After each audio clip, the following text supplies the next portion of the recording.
People think monsters hide in the dark, but the truth is worse.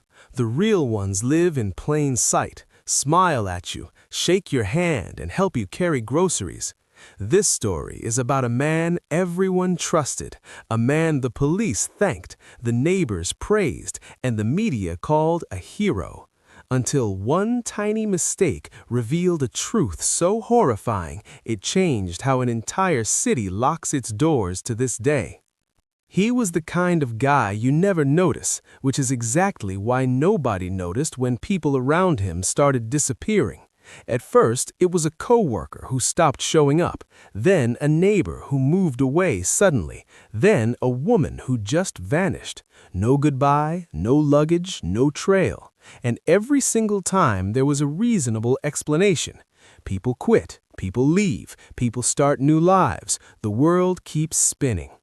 His name was Daniel Harper, and if you met him, you would forget him within minutes. Mid-30s, polite, calm, always early, always helpful. He worked in logistics, which already sounds boring enough to erase him from memory. He volunteered on weekends, helped search parties when someone went missing, and once even donated blood for a stranger. He was the definition of harmless. Daniel grew up in a quiet town where nothing ever happened. His childhood was normal on paper. Loving parents, average grades, no record, no red flags. But normal does not mean healthy. His father was distant, cold, emotionally unavailable. His mother overprotective and anxious.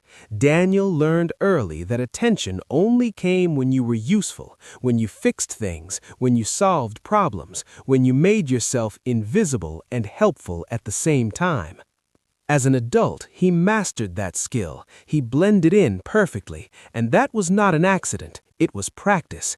Every smile calculated, every word measured, every interaction rehearsed in his head, because Daniel was not empty. He was full of something dark, something hungry, something that needed control. The first time he killed someone, it was not planned, not perfectly at least. It was a coworker named Mark, a loud, arrogant guy who humiliated Daniel in front of others, joked about him, called him weak. One night after work, they drank together. Mark pushed too far, and Daniel snapped. It was fast, messy, shocking even to him, but what happened next changed everything.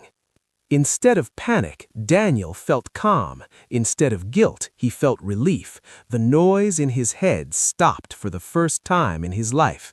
He cleaned the scene, disposed of the body, and went home and slept like a baby.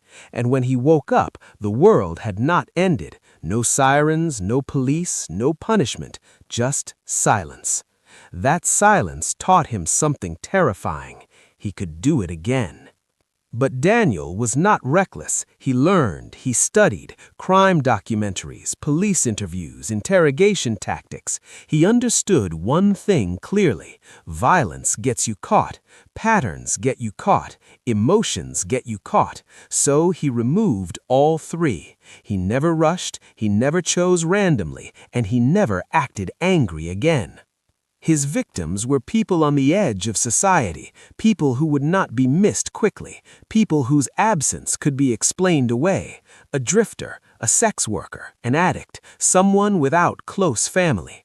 Every interaction looked accidental, every disappearance looked voluntary. He helped them first, offered rides, food, conversation, then slowly isolated them.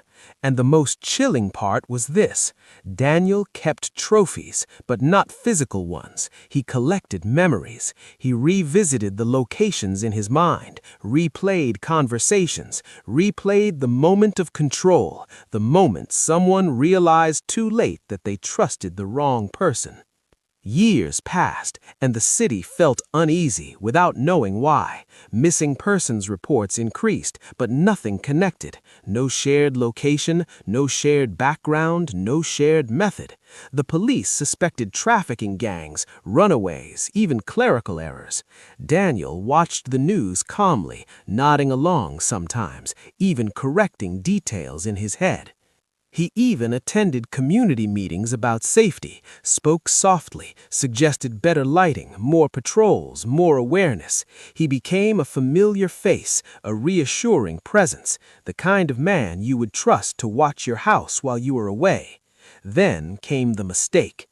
It was small, almost invisible, a single deviation from routine. Daniel met a woman named Emily. She was different. Educated, stable, connected, and she reminded him of someone from his past, someone who once saw through him and rejected him. His control slipped. He rushed. He underestimated her. Emily fought harder than expected. She scratched him deep enough to draw blood, and when he finished and left, he forgot one thing: a single hair trapped under her fingernail. The case still looked cold for months, but this time there was DNA, and technology had improved, databases had grown, and one quiet afternoon, Daniel received a phone call asking him to come in for routine questioning. He smiled, agreed, and even offered to bring coffee.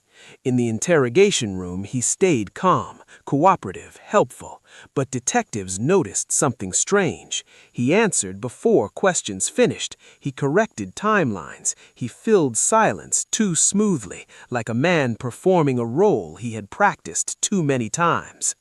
When the DNA results came back, they didn't just match one case, they connected several scenes. Suddenly, years of disappearances aligned like stars forming a shape too ugly to ignore.